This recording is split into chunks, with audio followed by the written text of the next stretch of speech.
बात share market की करेंगे।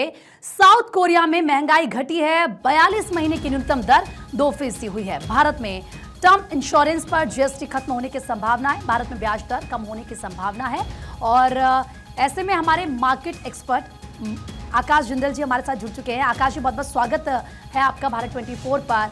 सर, भारत में टर्म इंश्योरेंस की बात करें तो जीएसटी खत्म होने की संभावना, इसको कैसा देखा जाए? और ब्याज दर की अगर बात करें तो ये कहा जा रहा है कि ये भी कम होने की संभावना है।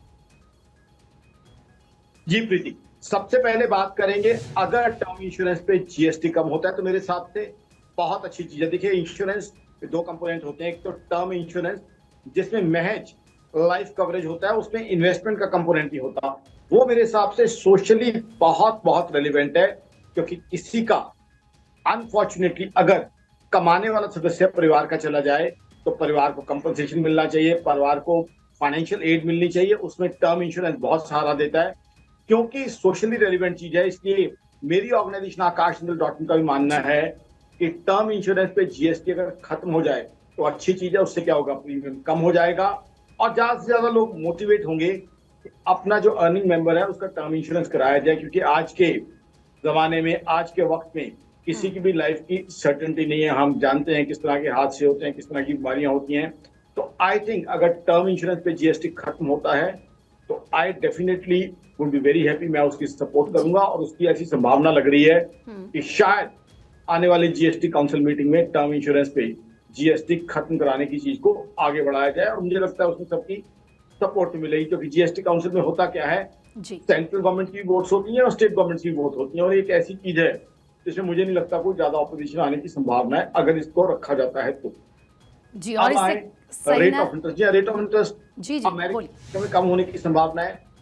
अमेरिका में जो रेट ऑफ इंटरेस्ट कम होगा तो हिंदुस्तान में भी संभावना बनती है कि रेट ऑफ इंटरेस्ट कम हो। अगर रेट ऑफ इंटरेस्ट कम होता है तो हिंदुस्तान में डिमांड और कंजम्पशन बढ़ेगी, और खासकर कुछ ही समय बाद नवरात्र के जो है वक्त आने वाला है, जब बहुत बाइंग होती है इंडिया में, तो रेट ऑफ इंटरेस्ट कम होता है तो हिंदुस्तान की इकोनॉमी के लिए बहुत बढ़िया रहेगा, बहुत ही फायदेमंद, यानी कि इससे आम लोगों को सहूलियत मिलेगी। बिल्कुल सर, एक बात बताइए, क्योंकि बात साउथ कोरिया की करें तो वहां पर महंगाई घटी है, 42 महीनों की न्यूनतम दर 2% हुई है। तो क्या इससे, क्योंकि जाहिर सी बात है साउथ कोरिया में तो लोगों को इससे फायदा हो ही रहा होगा, लेकिन क्या ग्लोबली भी इसका इम्पैक्ट पड़ता हुआ नजर आता है? बहुत ही आपने क्वालिटी क्वेश्चन पूछा Preeti, I am so happy with this question.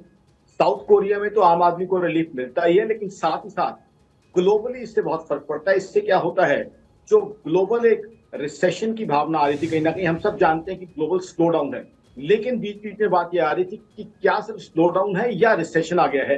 तो वो चीज यहाँ पे क्लैरिफाई हो रही है कि रिसेशन नहीं है, क्योंकि ये 42 मंथ्स का लोएस्ट लेवल पे है इन्फ्लेशन। तो इससे काफी रिलीफ मिलता है, क्योंकि जब इन्फ्लेशन जो है कम होता है तो जीडीपी ग्रोथ बढ़ती है। Inflation is something directly see to GDP growth, तो जीडीपी बढ़ती है।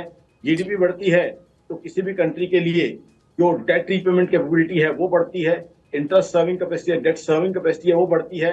और साउथ कोरिया एक बहुत ही इंपॉर्टेंट कंट्री है, ऑटोमोबाइल्स में देखें, इलेक्ट्रॉनिक्स में देखें, काफी रेलिवेंट कंट्री है। उनके बहुत से ब्रांड्स हिंदुस्तान में भी काफी फेमस है साउथ कोरिया के, हम सब जानते हैं। तो इसलिए इस तरह के संकेत आना बहुत अच्छी बात है, क्योंकि वो दिन हम भूले नहीं। आज से 20-25 दिन पहले के वक्त जब ये बात चल रही थी कि कहीं यूएस रिसेशन में तो नहीं चला गया, खैर अब वो बात नहीं है। अब तो बातें हो रही हैं कि क्या ग्लोबल इकोनॉमी रिवाइव होगी। हालांकि तकलीफ ये है कि अभी रशिया यूक्रेन वॉर चल रही है, इजराइल का इशू और इंटेंसिफाई होने की संभावना है।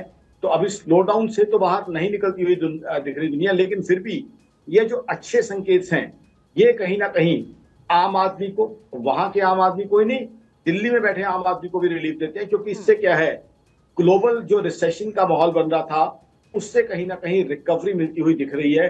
क्योंकि हुआ क्या है, रशिया यूक्रेन वॉर और इजराइल इशू की वजह से बहुत ज्यादा सप्लाई साइड कंस्ट्रेंट्स बहुत जगह आए हैं, जिसकी वजह से इन्फ्लेशन बढ़ी है। अब अगर इन्फ्लेशन वहां कम हो गई है, 42 मंथ्स के लोएस्ट लेवल पे आई है, जो कि फैक्ट है, तो आई थिंक एक बहुत बड़ा रिलीफ है। यही रिलीफ हम बाकी जगह भी उम्मीद करते हैं। ठीक है सर, बिल्कुल। और देखिए, जो जानकारी आप दे रहे हैं, बहुत ही कम एक्सपर्ट्स इतने इंपॉर्टेंट जानकारी दे पाते हैं। आपका बहुत बहुत शुक्रिया हमारे साथ जुड़ने के लिए।